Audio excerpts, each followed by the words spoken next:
Welcome to Glorious Botafogo, your number one source of Botafogo news in English. And I'm bringing here something that's very important because Botafogo admits, this is coming from Globo.com, which is one of the biggest news sources from Brazil.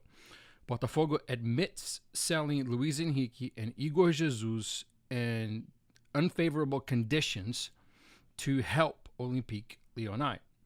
Now, let me read this so you guys can see what this is all about. So, Botafogo sent an official notification to Olympique Lyonnais on the 18th of July and saying that the club admitted selling the players that I talked about in order to help the French club get over this financial hurdle and to help them not fall into the second division. Because remember, Olympique Lyonnais needed to prove that they were financially sustainable in order to stay in Ligue 1 due to the DNC. Botafogo says that the sales done between July 2024 to March 2025 were done specially to help Olympique Lyonnais, quote unquote, to help the Eagle family.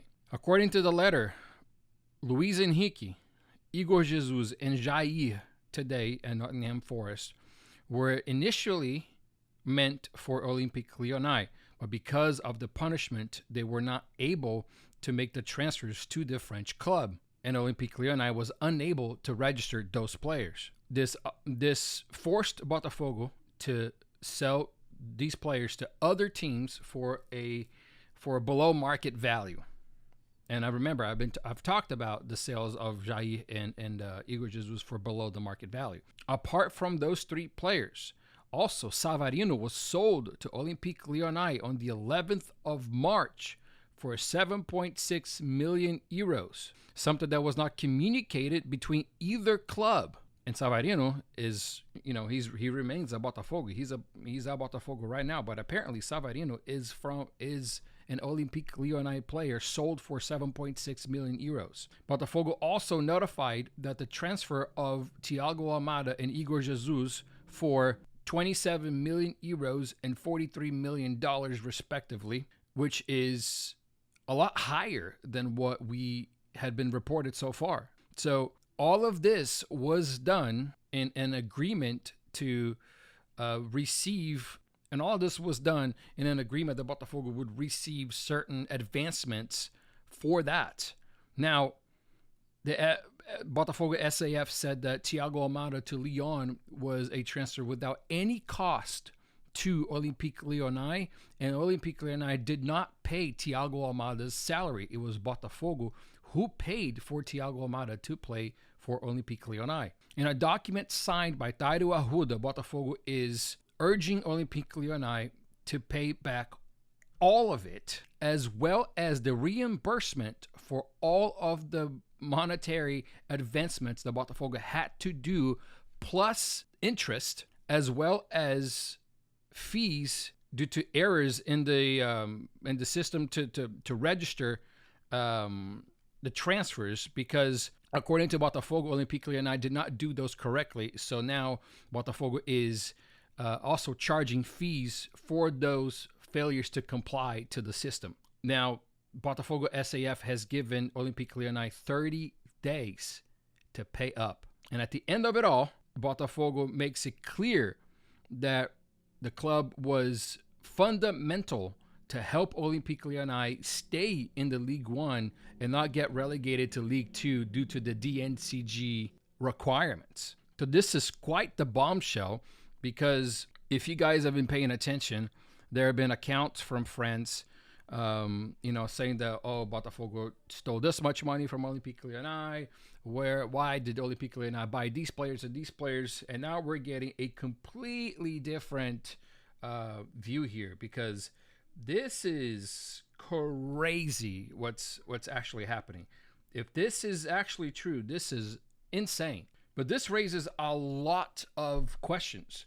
If Botafogo sold all of those players to Olympique Lyonnais, where's the money? Where's the money for all that? If we advanced all of these cash to Olympique Lyonnais, advancements from the club. How are we going to get that money back if John Textor loses this legal battle?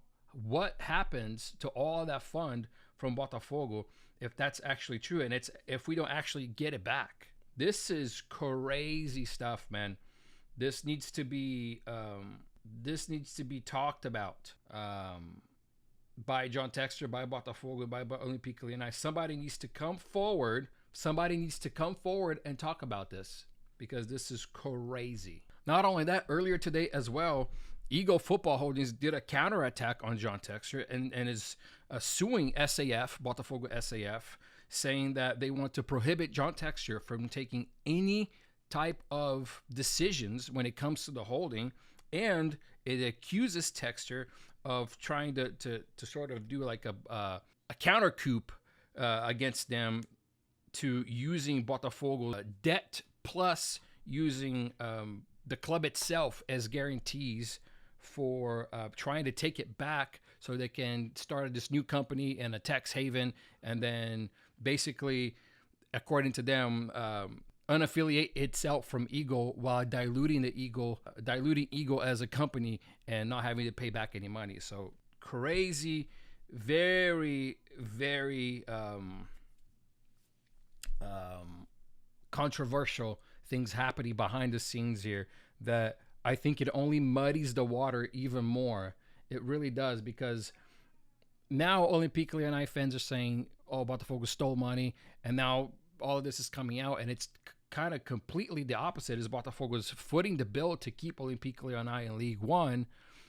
So where is all that money, right? We need to find out where the truth lies, because somebody's going to have to be responsible for this, and someone is going to get the short end of the stick for sure. Either Olympique Lyonnais is going to get the short end of the stick, or Botafogo is going to get the short end of the stick, which again, to me, also just tells me that this whole maneuver to add Olympique Lyonnais to Eagle Football was disastrous.